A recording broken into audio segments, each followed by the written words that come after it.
ஓம் ஸ்ரீ பிரித்யங்கரா தேவியே போற்றி போற்றி. நல்லதே நினைப்போம், நல்லதே நடக்கும். சக்தி பிரித்யங்கரா குழந்தைகளுக்கு இந்த தாயின் ஆசீர்வாதம் என்றுமே முழுமையாக கிடைக்கட்டும். நெருக்கமான ஒரு உறவை பற்றிய உண்மை என்றால் என் குழந்தை, அதை நீ தெரிந்து கொள்ளாமல் விட்டு விடுவாயா என்ன?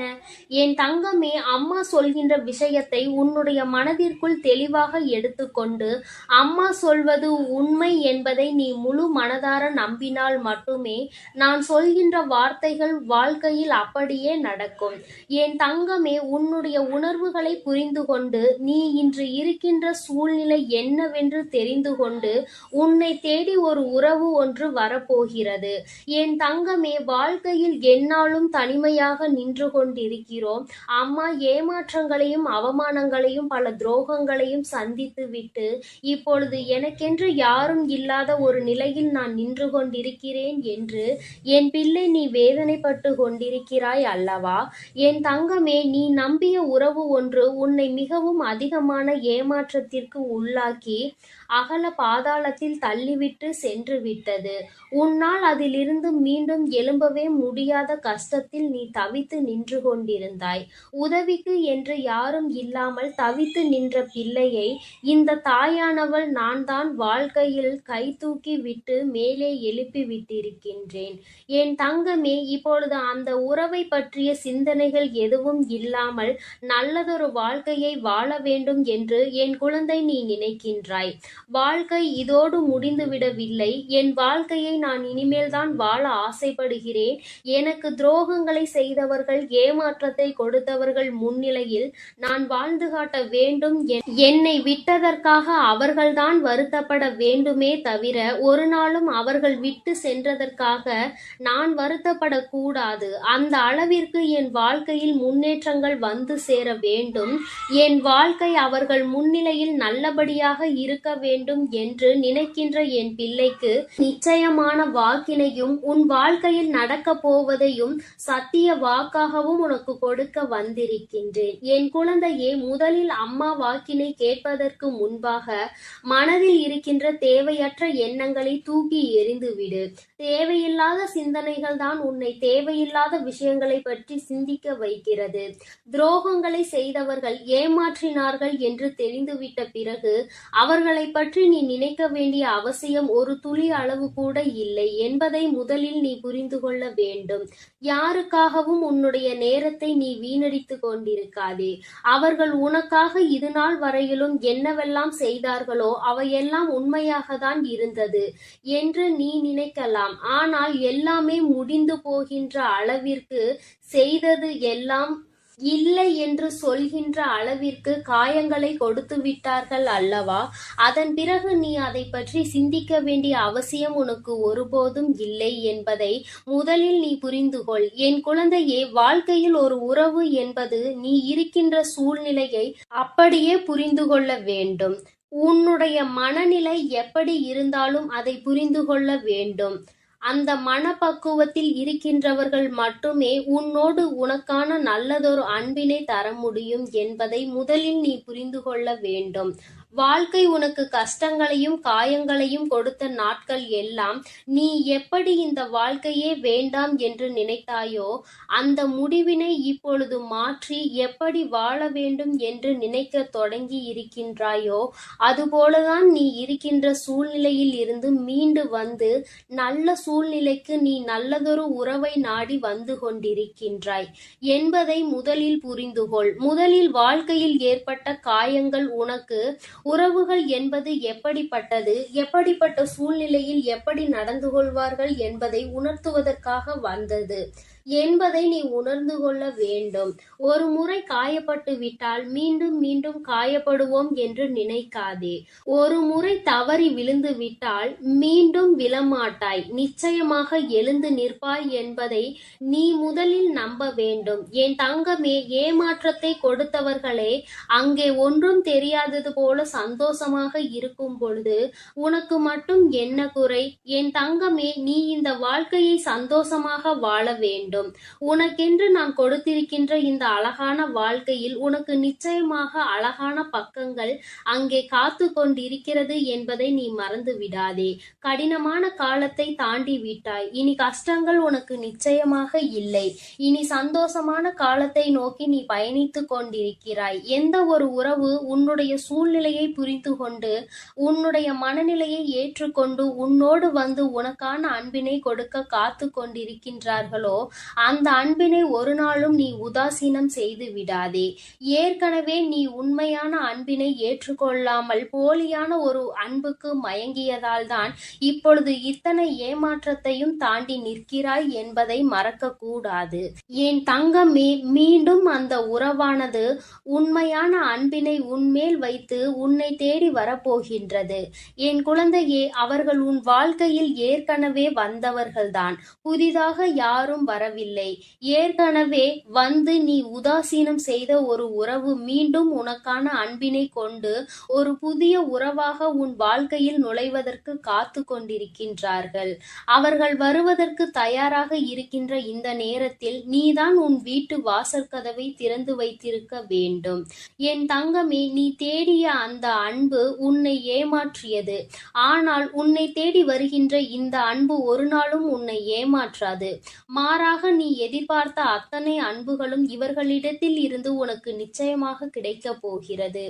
என் குழந்தையே, எந்த ஒரு அன்பிற்காக ஏங்கி தவித்தாயோ, எந்த ஒரு அன்பு வாழ்க்கையில் கிடைத்தால் மன நிம்மதியாக இருந்திருப்போம் என்று நினைத்தாயோ அந்த அன்பு உனக்கு கிடைக்க போகிறது. வாழ்க்கையில் கஷ்டமான சூழ்நிலையில் இருக்கிறாய், பண கஷ்டத்தில் இருக்கிறாய், மன கஷ்டத்தில் இருக்கிறாய் என்பதை எல்லாம் இந்த உறவு நிச்சயமாக புரிந்து கொள்வார்கள். உனக்கு கஷ்டத்திலும் இன்பத்திலும் துணை நின்று உன் வாழ்க்கையில் நடக்க இருக்கின்ற அத்தனை நிகழ்வுகளுக்கும் அவர்கள் துணையாக இருப்பார் என்பதில் எந்த ஒரு மாற்று கருத்துமே கிடையாது. என் குழந்தையே, நீ நினைத்ததை விட இனிமேல்தான் உன் வாழ்க்கை சந்தோஷமாய் காணப்போகிறது. ஆரம்பத்தில் எல்லாமே கஷ்டமாக தோன்றும். ஆரம்பத்தில் நடக்கின்ற விஷயங்கள் எல்லாம் வேதனைகளாக தோன்றும். வாழ்க்கையே வேண்டாம், விட்டு விட்டு இந்த வாழ்க்கையை முடித்து கொள்ள வேண்டும் என்றெல்லாம் நினைக்க தோன்றும். யார் ஒருவர் வாழ்க்கையில் இருக்கின்ற இக்கட்டான சூழ்நிலையை கடந்து வருகிறாரோ அவர்கள் நிச்சயமாக பிழைத்து கொள்வார்கள். என் தங்கமே, உன்னுடைய வயது இப்பொழுது இளம் வயதாக இருக்கும் என்றால் இந்த நேரத்தில் வருகின்ற கஷ்டங்களை எல்லாம் கடந்து வர பழகு. என் தங்கமே, ஏனென்றால் நீ ஒரு முறை கடந்து வந்துவிட்டால் அழகான வாழ்க்கை அதன் பின்னால் ஒளிந்திருக்கிறது என்பதை நீ புரிந்து கொள்வாய். கடந்து வராமல் அங்கேயே தேங்கி நிற்பாயானால் இந்த அழகான வாழ்க்கையை காணாமல் நீ அப்படியே போய்விடுவாய் என்பதை மறந்து விடாதே. எல்லோருக்கும் ஆரம்பத்தில் கஷ்டங்களும் அதன் பின்னால் இன்பங்களும் நிலைத்து நிற்கும். சிலருக்கு அவர்கள் விரும்பிய உறவுகளோடு அந்த சந்தோஷம் கிடைக்கும். சிலருக்கு அவர்களை விரும்புகின்ற உறவுகளோடு அந்த சந்தோஷம் கிடைக்கும். உனக்கு நீ விரும்பிய உறவு கொடுத்த ஏமாற்றத்தினால் தவித்து கொண்டிருந்தாய். ஆனால் இப்போது நீ இந்த உறவால் சந்தோஷத்தை மீண்டும் பெறப்போகிறாய் என்பதை நீ மறந்து விடாதே. அம்மா இந்த நேரத்தில் உனக்கு தருகின்ற இந்த நல்ல வாக்கு உன்னுடைய வாழ்க்கையில் அதிசயமான மாற்றங்களை, ஆச்சரியமான மாற்றங்களை கொண்டு வந்து தரப்போகிறது. என் தங்கமே, மனதில் எப்பொழுதுமே தெளிவோடு இருக்க வேண்டும். யார் வந்தாலும் யார் ஒருவர் அன்பு செலுத்தினாலும் என் தங்கமே, அன்பின் நிலைப்பாடு என்னவென்பதை புரிந்து கொண்டு அந்த அன்பினை முழு மனதார ஏற்றுக்கொள்ள வேண்டும். மற்றவர்கள் காட்டுகின்ற அன்பினை ஒரு நாளும் உதாசீனம் செய்யக்கூடாது. ஒருவேளை அது ஏமாற்றமாக இருந்தாலும் கூட என் தங்கமே, இருக்கும் வரை இருந்துவிட்டு போகட்டும் என்று நினைத்து அந்த அன்பிற்கு நீ உண்மையாக இருந்தால் போதும். நிச்சயமாக உன்னை தேடி வருகின்ற அன்பு உனக்கான உண்மையான உறவாக இருக்கும் என்பதில் எந்த ஒரு மாற்று கருத்தும் கிடையாது. நீ நினைவில் வைத்துக் கொள்ள வேண்டிய விஷயம், உன் தாயானவள் எப்பொழுதும் உன்னோடு இருக்கிறேன் என்பதை. என் தங்கமே, அதனால் நீ எதற்காகவும் கலங்காதே. என் அன்பு குழந்தைக்கு இந்த தாயானவளினுடைய ஆசீர்வாதங்கள் எப்பொழுதும் முழுமையாக இருந்து கொண்டே இருக்கும். அதனால் நீ நல்லதையே நினை. எப்பொழுதும் உன் வாழ்வில் உனக்கு நல்லது மட்டுமே நடக்கும். என் அன்பு பிள்ளையே, உன்னை விட்டு சென்ற உறவு மீண்டும் உன்னை தேடி வருகிறது. அதற்கான காரணம் என்னவென்று முழுவதுமாக கேட்டு தெரிந்து கொண்டு அம்மா சொல்லும் முடிவை உடனே எடு. ஏனென்றால் என் அன்பு குழந்தை இப்பொழுது மிகவும் கோபத்தில் இருக்கிறது. தன்னுடைய செயல்கள் பிடிக்காமல் மனமுடைந்து போய் இருக்கிறது. உன்னை விட்டு சென்ற உறவு நிரந்தரமாக இல்லாமல் போகட்டும், இனி எனக்கு அவர்கள் வேண்டாம் என்று அவர்களை வெறுத்து என் அன்பு குழந்தையானது இப்பொழுது மனதை கல்லாக்கி கொண்டு உட்கார்ந்திருக்கிறது. ஆரம்ப கட்டத்தில் அந்த உறவின் மீது உயிராய் இருந்தாய். இப்பொழுது அவர்கள் செய்த சிறு தவறுக்காக அவர்கள் வாழ்க்கையிலே நிரந்தரமாக வேண்டாம். என்னுடைய விஷயங்கள் அனைத்தையும் அவர் தவறாக புரிந்து கொண்டார், தவறாக செயல்பட்டார், என் வாழ்க்கையில் துரோகத்தை விளைத்தார்கள். இனிமேல் அவர்களுக்கு என் வாழ்க்கையில் இடமே இல்லை என்று அந்த நபரை என் அன்பு குழந்தை வெறுத்து விட்டது. ஆனால் அந்த தவறு அவர்கள் செய்தார்கள், நானும் அதை ஒப்புக்கொள்கிறேன். ஆனால் என் அன்பு பிள்ளையே, நீ மனதுருகி அழுதாய் அல்லவா? அதனுடைய கர்மா இப்பொழுது அவர்களை வாட்டி வதைத்து கொண்டிருக்கிறது. அவர்கள் வாழ்க்கையில் நரக வேதனையை அனுபவித்தார்கள்.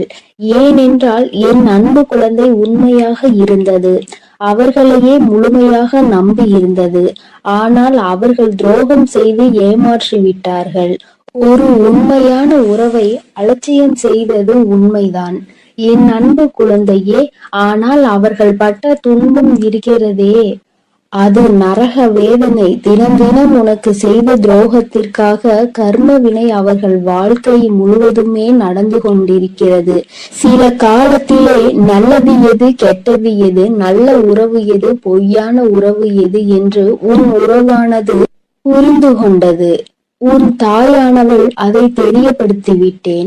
ஆனால் சில நேரங்களில் என் அன்பு குழந்தையே, உறவை இழந்து விட்டோம், நம் வாழ்க்கையில் மறுமுறை அந்த உறவு கிடைக்காதா என்று சில நேரங்களில் நீ சிந்திக்கிறாய். ஆனால் சில நேரங்களில் எனக்கு துரோகம் செய்த உறவு மறுமுறை எனக்கு எப்படி துரோகம் செய்யாமல் இருக்கும், அதனுடைய குணத்தை எப்படி மாற்ற முடியும், அதனுடைய செயல்களையும் எண்ணத்தையும் எப்படி மாற்ற முடியும் என்று சந்தேகமும் ஏற்படுகிறது. அதனால் அவர்கள் நிரந்தரமாக நம் வாழ்க்கையில் வேண்டாம் என்று என்னுடைய தங்க பிள்ளையானது முடிவெடுத்திருக்கிறது. ஆனால் இந்த முடிவை நீ கொஞ்சம் மாற்றிக்கொள்ள வேண்டும். ஏனென்றால் தவறு செய்தவர்கள் நம்மை தேடி மன்னிப்பு கேட்க வரும் பொழுது அவர்களை மன்னிக்கலாம், தவறல்ல. என்ன ஒன்று என் அன்பு பிள்ளையே, மன்னிப்பு கேட்டார் போல கேட்டு உன் வாழ்க்கையில் சில கஷ்டத்தையும் கண்ணீரையும் ஏற்படுத்துவதற்கு சில நபர்கள் இருக்கிறார்கள். ஆனால் உன் உறவானது மறுமுறை தவறு செய்யாத அளவிற்கு தக்க பாடத்தை உன் அன்னை கொடுத்திருக்கிறேன். அதனால்தான் ஒரு முறை செய்த தவறுக்காக அவர்கள் அனைத்தையும் திருத்திக் கொண்டு உன் காலடியில் விழுந்து மன்னிப்பு கேட்க உன்னை தேடி அந்த நபரானவர் வரப்போகிறார். இப்பொழுது நீ சரியான முடிவு எடுக்க வேண்டும். அதனால்தான் உன் அன்னை அவர் வருவதற்கு முன்னே உன்னிடம் இதை பற்றி தெரிவிக்க வந்திருக்கிறேன். இப்போது நீ உன் முடிவுகளை எடுக்க வேண்டும். ஒரு முறை அந்த நபரை மன்னித்து விடு. ஏனென்றால் தவறு செய்வது மனிதனுடைய இயல்புதான். ஆனால் தாயும் பிள்ளையாய் இருந்துவிட்டு வைராகியம் என்பதை நீ உன் மனதில் வைத்து கொண்டிருந்தால் அங்கு வெறுப்பு அதிகமாக உன் வாழ்க்கையில் வந்துவிடும். இவர் நல்லவரா கெட்டவரா என்று தெரியவில்லை, எவரை பார்த்தாலும் கோபப்படுகிறாய். அந்த கோபத்தால் நல்ல விஷயங்களை கூட சில நேரங்களில் இழந்து விடுகிறாய். என் அன்பு பிள்ளையே, புரிந்து கொள். ஒரு சில நபர் உனக்கு துரோகம் செய்கிறார்கள், ஏமாற்றுகிறார்கள் என்றால் அனைத்து நபருமே ஏமாற்றக்கூடிய நபர் கிடையாது என்பதை நீ புரிந்து கொள்ள வேண்டும், தெரிந்து கொள்ள வேண்டும். உன் மனம் உடைந்தது உண்மைதான். துரோகம் செய்த நபரால் நீ ஏமாற்றப்பட்டது உண்மைதான். ஆனால் அதற்கெல்லாம் பதிலடி கொடுத்துதான் உன் காலடியில் நான் அவர்களை விழ வைப்பேன் என்று நீ கண்ணீர் வடிக்கும் பொழுது உனக்கு உறுதியளித்திருந்தேன். மறுமுறை நீ என்னை சந்தேகப்படுகிறாய். அவர்கள் முழுமையாக திருந்தினால்தான் உன் காலடியில் வந்து விழுவார்கள் என்பதை நீ மறந்து விட்டாயா? இப்பொழுது நீ அந்த நபரை ஏற்றுக்கொள்ளவில்லை என்றால் அவர்களுடைய வாழ்க்கை என்பது பாதை மாறி, பயணம் மாறி தவறான பாதையில் சென்றுவிடும். அதனால் வரட்டு கௌரவம் பிடிக்காது. அதிகமாக கோபத்தால் நாம் சிந்திக்கும் செயலானது, எடுக்கும் முடிவானது வாழ்க்கையை கெடுத்துவிடும். அதனால் உன் அன்னை சொல்லும் வார்த்தைகளை முழுமையாக நம்பி உன்னை தேடி உன் காலடியில் வந்து விழுகிறார்கள் என்றால் ஒரு முறை அவர்களுக்கு வாய்ப்பை கொடு. மீறி அவர்கள் தவறு செய்கிறார்கள் என்றால் அவர்களுக்கு நான் மிகப்பெரிய தண்டனையை நிச்சயமாக கொடுப்பேன். உன்னை ஏமாற்ற மாட்டார்கள் அவர்கள். ஏனென்றால் நீ ஒரு முறை மனவேதனையில் இருக்கும் பொழுது ஆறுதல் உரைக்க எனக்கு அந்த உறவுதான் வேண்டும் என்று என்னிடம் நீ கேட்டாயல்லவா? என் அன்பு பிள்ளையே, உன்னுடைய ஆசையை நிறைவேற்றுவதற்காகத்தான் நான் உன் உறவை திருத்தி இப்பொழுது உன்னிடமே ஒப்படைக்கப் போகிறேன். இது உன் அன்னையின் கடமையும் கூட. என் பிள்ளைக்கு என்னென்ன வேண்டும் என்பதை பார்த்து பார்த்து செய்வது ஒரு அன்னையான என்னுடைய கடமை அல்லவா? என் அன்பு பிள்ளையே, அதனால் நீ கொஞ்சம் சிந்தித்து ஒரு நல்ல முடிவை எடு. வரட்டு கௌரவம் பிடித்து கொண்டு பழைய விஷயங்களை பேசி பேசி அவர்களை அலட்சியம் செய்து விடாதே. ஏனென்றால் உன்னை அவர் தேடி வரப்போகிறார்கள். வியாழக்கிழமையோ வெள்ளிக்கிழமையோ அல்லது ஞாயிற்றுக்கிழமையாக கூட இருக்கலாம். இந்த 3 தினத்தில் உனக்கு துரோகம் செய்த உறவும் ஏமாற்றிய உறவும் நரக வேதனையை அனுபவித்து தக்க பாடத்தை கற்றுக்கொண்டு உன் தாயின் லீலைகளால் அவர்கள் இனி சின்ன எறும்புக்கு கூட துரோகம் செய்யாத அளவிற்கு மாறி உன்னை தேடி இப்பொழுது வரப்போகிறார்கள். தாயானவள் அவர்கள் வாழ்க்கையில் தகுந்த பாடத்தை கற்றுக் கொடுத்திருக்கிறேன். நல்ல பாடத்தையும் புகட்டி கொண்டிருக்கிறேன். நம்பியவருக்கு துரோகம் செய்தால் என்னென்ன பலன் கிடைக்கும் என்று, இரட்டிப்பு பலன் கிடைக்கும் என்று, அதுவும் என்னுடைய பிள்ளைகளை ஏமாற்றினால் என்ன பலன் கிடைக்கும் என்று அனைத்தையும் உன் உறவானது இப்போது புரிந்து கொண்டது. அதனால்தான் உன் காலடியில் வந்து விழப்போகிறது நிரந்தரமாக. எல்லாம் எதற்காக செய்தேன் தெரியுமா? நீ வடித்த கண்ணீரும் உண்மையான உன்னுடைய பக்தியும் உண்மையான அன்பும் உன்னிடம் இருக்கும் நேர்மையும் இதனால்தான். உன் தாயானவள் நான் இதை உனக்காக செய்திருக்கிறேன். உன்னை எவர் ஏமாற்றினாலும் உனக்கு எவர் துரோகம் செய்தாலும் உன் தாயானவள் ஒருபோதும் பொறுத்து கொள்ள மாட்டேன். அவர்களுக்கு அதற்கான இரட்டிப்பு பலனாக தண்டனை கிடைத்தே தீரும். அதனால் என் வார்த்தைகள் மீது நம்பிக்கை கொண்டு நான் சொல்லக்கூடிய முடிவை எடுத்துவிட்டால் உன் வாழ்க்கையில் சந்தோஷம் என்பது நிரந்தரமாக இருந்துவிடும். உன் உறவு காலடியில் வந்து விழப்போகிறது. அதை மனமாற ஏற்றுக்கொண்டு வாழ பழகு. பழைய விஷயங்களை பேசாதே. பழைய விஷயங்களில் புத்தி காமித்தால் பழைய நிலைக்கு மாறுவதற்கு சிறிது காலம் எடுக்காது. ஆனால் திரும்பி வரும் பொழுது அவர்களை பழைய விஷயத்தை சொல்லி சொல்லி காமித்து அவர்களை மென்மேலும் கஷ்டப்படுத்த கூடாது. பிறகு அவர்கள் வாழ்க்கையில் தவறான முடிவுகளை எடுத்து விடுவார்கள். அதனால்தான் உன் அன்னை இப்பொழுது இந்த முடிவை எடுக்க சொல்கிறேன். என் அன்பு பிள்ளையே, அதனால் நீ சிந்தித்து ஒரு நல்ல முடிவை சீக்கிரமாக எடுத்துவிடு. ஏனென்றால் அவர்கள் உனக்காகவே வந்து கொண்டிருக்கிறார்கள். அவர்கள் முழுமையாக தெரிந்து விட்டார்கள். உன் அன்னை சொல்கிறேன் அல்லவா, என் மீது நம்பிக்கை கொண்டு உன் வாழ்க்கையை நீ ஆரம்பி என் குழந்தையே. அதில் உன்னை எப்பொழுதும் நானே வழிநடத்தி செல்கிறேன். என் அன்பு குழந்தையே, காரணம் ஏதும் இல்லாமல் உன் அம்மா உன்னை தேடி வரவில்லை. என் தங்கமே, இன்று உன் தாயானவள் என் வாக்கினை கேட்டு முடித்த சில நிமிடங்களில் உன் வாழ்க்கையில் நீ தேடிய ஒரு உறவு உன்னை தேடி வரப்போகிறது. என் தங்கமே, புதிய உறவு என்று அத்தனை எளிதாக அம்மா சொல்லிவிட்டால் அப்படியானால் யார் நம் வாழ்க்கையில் வருவார்கள் என்று நீ நினைக்கலாம். என் தங்கமே, உன் வாழ்க்கையில் உனக்கு கஷ்டங்களை கொடுத்த ஒரு உறவுதான் இன்று அவர்களினுடைய மனநிலையில் மாற்றங்கள் ஏற்பட்டு அன்பு வைத்து உன்னை தேடி வரப்போகின்றார்கள். என் தங்கமே, ஒருவர் மனதில் ஏகப்பட்ட மாற்றங்கள் ஏற்பட்டு இருக்கின்றது. அவர்கள் கடந்த கால வாழ்க்கையை மறந்து மீண்டும் புதியதொரு வாழ்க்கையை வாழ வேண்டும் என்று ஆசைப்பட்டால் அவர்கள் புதிய உறவு என்றுதானே சொல்ல முடியும்.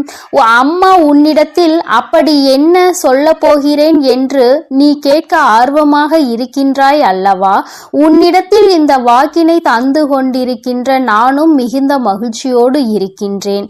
நான் ஒருபொழுதும் உன்னிடத்தில் பொய்யுரைத்தது கிடையாது. இந்த தாயானவள் எனக்கு உன்னிடத்தில் பொய்யுரைக்க வேண்டிய அவசியமும் ஒரு நாளும் வந்தது கிடையாது.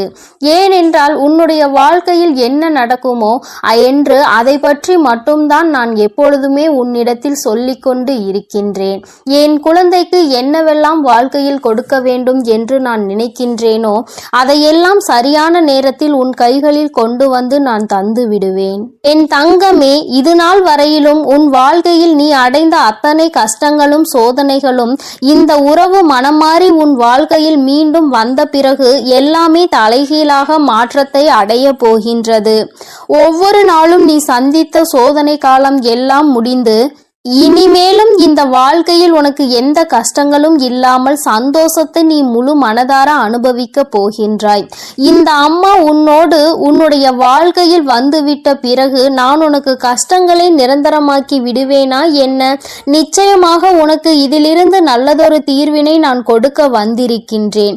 என் தங்கமே, நான் உன்னை கண்டு உன்னுடைய மனதில் இருக்கின்ற எண்ணங்களை என்னவென்று ஆராய்ந்த பொழுதுதான் எனக்கு புரிந்தது. உன்னை விட்டு பிரிந்த ஒரு உறவை நினைத்து நீ என்னாலும் மனவேதனையில் இருந்து கொண்டிருக்கிறாய் என்று. உறவு என்பது எல்லோருக்குமே இங்கு அத்தனை பெரிய மகிழ்ச்சியை கொடுக்கக்கூடியதாக இருக்க வேண்டும். ஆனால் உனக்கோ அது பாதி சந்தோஷத்தையும் பாதி மனவேதனையையும் கொடுத்தது. கடைசியில் இது நமக்குள் சரிப்பட்டு வராது என்று சொல்கின்ற அளவிற்கு பிரச்சனைகள் முற்றிய பிறகு பிரிவினைகளை சந்தித்து இப்பொழுது மனவேதனையில் இருந்து கொண்டிருக்கின்றாய். நீ எந்த ஒரு விஷயமானாலும் தன் கையில் இருக்கும் பொழுது அதனினுடைய அருமை இங்கு யாருக்கும் தெரிவது கிடையாது. தன்னை விட்டு பிரிந்த பிறகுதான் அதன் அருமை என்னவென்பது இங்கு எல்லோருக்குமே புரியும். அதுபோலதான் உனக்கும் அவர்கள் என்னதான் கஷ்டங்களை கொடுத்தாலும் எவ்வளவுதான் காயங்களை கொடுத்தாலும் அருகில் இருக்கும் பொழுது இருந்த ஒரு சந்தோஷம் சண்டையிட்டாலும் பிரச்சனைகள் வந்தாலும் இருக்கிறார்கள் என்று இருந்தது. சந்தோஷம் இப்பொழுது இல்லை என்று நினைக்கும் பொழுது மனது மிகவும் வேதனையை அடைந்து கொண்டிருக்கின்றது. என் தங்கமே, இந்த சூழ்நிலையில் இருந்து உன்னை எடுக்க வேண்டியது என் பொறுப்பு. அதனால்தான் அம்மா உன்னை தேடி இப்பொழுது உன் முன்னால் வந்து நின்று கொண்டிருக்கின்றேன். என் தங்கமே, முதலாவது நீ தெரிந்து கொள்ள வேண்டியது அதி முக்கியமான விஷயம் என்ன தெரியுமா? இந்த துணைக்கும் உனக்கும் இடையில் ஏற்பட்ட பிரச்சனைகளுக்கு காரணம் என்ன என்பதை தான். என் தங்கமே, அருகில் இருக்கும் பொழுது அவர்களினுடைய அருமை தெரியாமல் போனாலும் இப்பொழுது உனக்கு மீண்டும் அந்த வாழ்க்கை தொடர்ந்தால் பிரச்சனைகள் தான் வரும் என்று தெரிந்தாலும் கூட பரவாயில்லை. இந்த வாழ்க்கையே போதும் என்று நினைக்கின்ற அளவிற்கு உன்னுடைய மனப்பக்குவம் வந்துவிட்டது. பொதுவாகவே எத்தனைதான் ஆசைப்பட்டு செய்த வாழ்க்கையாக இருந்தாலும் அல்லது மற்றவர்கள் ஏற்படுத்தி கொடுத்த வாழ்க்கையாக இருந்தாலும் சரி, எந்த ஒரு வாழ்க்கையாக இருந்தாலும் நிச்சயமாக ஏதாவது பிரச்சனைகள் வரத்தான் செய்யும். ஆரம்பத்தில் எப்பொழுதுமே ஒருவரினுடைய ஒருவர் எண்ணங்களை ஏற்றுக்கொள்ளக்கூடிய மனப்பக்குவம் இல்லாமல் தான் இருக்கும். ஆனால் நாட்கள் செல்ல செல்ல குடும்பம் அடுத்த நிலைக்கு செல்லும் பொழுது நிச்சயமாக ஒருவருக்கொருவர் மனப்புரிதல் ஏற்பட ஆரம்பிக்கும். என் தங்கமே, முதலில் இந்த புரிதல் உனக்குள் இருக்க வேண்டும். இனிமேலும் இந்த வாழ்க்கையில் இது போன்ற ஒரு பிரச்சனைகளால் பிரிவினை என்பது ஏற்படக்கூடாது. இது முதல் முறை என்பதால் அம்மா உன்னிடத்தில் இத்தனை நேரமும் இந்த விஷயத்தை பற்றி பேசிக் கொண்டிருக்கிறேன். நிச்சயமாக அடுத்த முறை இது மிகப்பெரிய பிரிவினையை ஏற்படுத்தி கொடுத்துவிடும். இந்த முறையே கிடைக்கின்ற வாய்ப்பினை சரியாக பயன்படுத்தி கொண்டு உங்கள் வாழ்க்கையின் மீது இருக்கின்ற அக்கறையை சரியாக காட்ட வேண்டும். என் தங்கமே, இது போன்ற வாழ்க்கை அமையாமல் எத்தனையோ பேர் அங்கு மனவேதனையில் இருந்து கொண்டிருக்கிறார்கள். இங்கு நீங்கள் கிடைத்த வாழ்க்கையை தொலைத்துவிட்டு மறுபடியும் வாழ்க்கையை ஏற்படுத்த முடியுமா என்று சிந்தித்துக் கொண்டிருக்கின்றீர்கள். என் தங்கமே, இனிமேலாவது இது போன்ற விஷயங்களில் சற்று கவனமாக இருக்க வேண்டும். என் தங்கமே, ஒரு விஷயத்தை நீ தெளிவாக புரிந்து கொண்டிருப்பாய். ஆனால் இப்பொழுது அம்மா உன்னிடத்தில் சொல்வது என்னவென்பதை உன்னால் நிச்சயமாக உணர முடியும். ஏனென்றால் ஒன்று நிச்சயமாக இருக்கின்றது என் தங்கமே, ஆண்கள் இல்லாமல் ஒரு பெண்ணால் வாழ்ந்துவிட முடியும். நிச்சயமாக ஒரு பெண் இல்லாமல் ஒரு ஆணால் கடைசி காலத்தில் தனியாக வாழ்வது என்பது சற்று கடினமான விஷயம்தான். என் தங்கமே, நீ நினைக்கலாம், அம்மா நீ பெண் என்பதால் பெண்ணிற்கு எப்பொழுதும் நீ ஆதரவு கொடுக்கிறாயா என்று என் பிள்ளை என்னிடத்தில் நீ கேட்கலாம். என் தங்கமே, வாழ்க்கையினுடைய சில யதார்த்தங்களை புரிந்து கொண்டுதான் அம்மா உன்னிடத்தில் சொல்கின்றேன். பெண் என்றாலும் ஆண் என்றாலும் 2 பேரும் என்னுடைய குழந்தைகள். யாருக்கு கஷ்டம் என்றாலும் இந்த தாயானவள் நிச்சயமாக வருவேன். என் தங்கமே, அம்மா இப்படி சொல்வதற்கான காரணத்தை உன்னிடத்தில் சொல்கிறேன். இப்பொழுதாவது உனக்கு புரிகிறதா என்று ஒரு முறை சிந்தித்து பார். என்ன தெரியுமா என் தங்கமே, இன்றோடு வாழ்க்கை நின்று விடுவதில்லை. தன்னுடைய குழந்தைகள் பேர குழந்தைகள் என்று வாழ்க்கையும் குடும்பமும் பெருகி கொண்டே இருக்கும். என் குழந்தையே, இந்த நேரத்தில் ஒரு பெண்ணானவள் இந்த உலகத்தை விட்டு சென்று விடுகிறாள் என்றால் என் தங்கமே, ஒரு ஆண் முதலில் தன்னுடைய மனைவியை தவிர வேறு யாரிடத்திலும் கையேந்தி உணவு உண்ண விரும்ப மாட்டான். சில நேரத்தில் தனக்கு எத்தனைதான் அருமையான குடும்பம் இருந்தாலும், எல்லோரும் தன்னை எத்தனைதான் தாங்கி தாங்கி பார்த்தாலும், தனக்காக எத்தனையோ அன்பினை காட்டி உணவு சமைத்து பரிமாறினாலும் அந்த மனைவி இல்லை என்ற ஒரு ஏக்கம் அவர்களுக்குள் இருந்து கொண்டே இருக்கும். சுயமாக எல்லோரிடத்திலும் அத்தனை எளிதாக அவர்கள் அனுசரித்து விட முடியாது. யாரேனும் ஒரு வார்த்தை அதிகமாக பேசிவிட்டால் அதை தாங்கிக் கொள்ளக்கூடிய மனப்பக்குவம் அவர்களுக்கு இருக்காது. வாழ்க்கை எதற்கு என்ற எண்ணம் அவர்களுக்குள் அந்த அளவிற்கு ஒரு சூழ்நிலையை நிச்சயமாக ஏற்படுத்திவிடும். என் தங்கமே, அதே நேரத்தில் ஒரு பெண்ணானவள் தன்னுடைய குடும்பத்தில் இருக்கின்ற எல்லோரையும் ஒரே நேரத்தில் அரவணைத்து கொண்டிருப்பவள். அத்தனை பேரும் எப்படியெல்லாம் பேசுவார்கள், எப்படியெல்லாம் நடந்து கொள்வார்கள் என்பதை நன்கு உணர்ந்தவள். தனக்கு தேவையான விஷயங்களை தன்னாலேயே செய்து கொள்ள முடியும் என்ற எண்ணத்தை கொண்டவள். யாரையும் நம்பக்கூடாது என்பதில் தெளிவாக இருக்கக்கூடியவள். இது போன்ற ஒரு ஆணால் இருக்க முடியுமா என்றால் நீண்ட காலத்திற்கு அவர்களால் அதனை செய்துவிட முடியாது என்றுதான் அம்மா சொல்கின்றேன். யாராக இருந்தாலும் சரி, கடைசி காலத்தில் ஆணுக்கு துணையாக பெண்ணும், பெண்ணுக்கு துணையாக ஆணும் இருக்க வேண்டும். ஏனென்றால் கடைசியில் அவர்கள் தங்களினுடைய மன உணர்வுகளை பகிர்ந்து கொள்வதற்கு கூட யாரும் இல்லாமல் தனிமையாக இருந்துவிடக் கூடாது என்றுதான் அம்மா இப்படி சொல்கின்றேன். இங்கே நிறைய பேர் வாழ்க்கை துணையே வேண்டாம், வாழ்க்கையே வேண்டாம், தனிமையில் இருந்து விடுவேன் என்று நினைக்கின்றார்கள். வயது முதிரும் பொழுது, உடல் தளரும் பொழுதுதான் ஒரு துணை இருந்திருக்கலாம் என்று தோன்றும். அன்று வருத்தப்படுவதனால் எந்த லாபமும் கிடையாது. அதனால் இருக்கின்ற துணையை பத்திரமாகவும் இனிமேல் வாழ்க்கையில் துணை இல்லாமலும் இருக்கக்கூடாது என்பதையும் முடிவு செய்து நல்லபடியாக உன்னுடைய வாழ்க்கையை நீ வாழ்ந்து காட்ட வேண்டும். என் அன்பு குழந்தைக்கு இந்த தாயானவளினுடைய ஆசீர்வாதங்கள் எப்பொழுதுமே முழுமையாக இருக்கும். என் தங்கமே, உனக்கும் உன்னுடைய உறவிற்கும் சிறு சிறு பிரச்சனைகள் இப்பொழுது இருந்தாலும் கூட, தவறு அவர்கள் பக்கம் இருந்தாலுமே கூட நீ இறங்கி போவதில் எந்த ஒரு தவறும் கிடையாது. அவர்களிடம் நீ சமாதானமாக பேசி அவர்களை உன்னிடத்தில் அழைத்து வந்து ஒரு சந்தோஷமான வாழ்க்கையை வாழ நீ தயாராக என் தங்கமே. இருவரும் சேர்ந்து இருந்தால் மட்டும்தான் அது ஒரு குடும்பமாக பார்க்கப்படும். இருவரும் பிரிந்து இருந்தால் அது ஒரு குடும்பமாக யாராலும் பார்க்கப்படாது. அதனால் உன்னுடைய கோபதாபங்களை எல்லாம் விட்டுவிட்டு உன்னுடைய மனைவியிடமோ உன்னுடைய கணவனிடமோ ஏதேனும் பிரச்சனைகள் இருந்தால் நீ மனதை மாற்றிக்கொண்டு அவர்களிடம் மன்னிப்பு கேட்டு உன்னுடைய வாழ்க்கையை மீண்டும் சிறப்பாக ஆரம்பித்தால் இந்த வராகி அம்மா எப்பொழுதும் உன்னோடு இருந்து அந்த வாழ்க்கையை உனக்கு சிறப்பாக நடத்தி கொடுப்பேன் என்பதில் எந்த ஒரு மாற்று கருத்தும் இல்லை. என்னை முழுமையாக நம்பும் என்னுடைய குழந்தைகளுக்கு எல்லாமே நிச்சயமாக நல்லதாக மட்டுமே நடக்கும். என் அன்பு குழந்தைக்கு இந்த சக்தி பிரித்யங்கராவின் அன்பும் ஆசீர்வாதமும் முழுவதுமாக கிடைக்கும். ஓம் ஸ்ரீ பிரித்யங்கரா தேவியே போற்றி போற்றி. ஓம் ஸ்ரீ பிரித்யங்கரா தேவியே போற்றி போற்றி.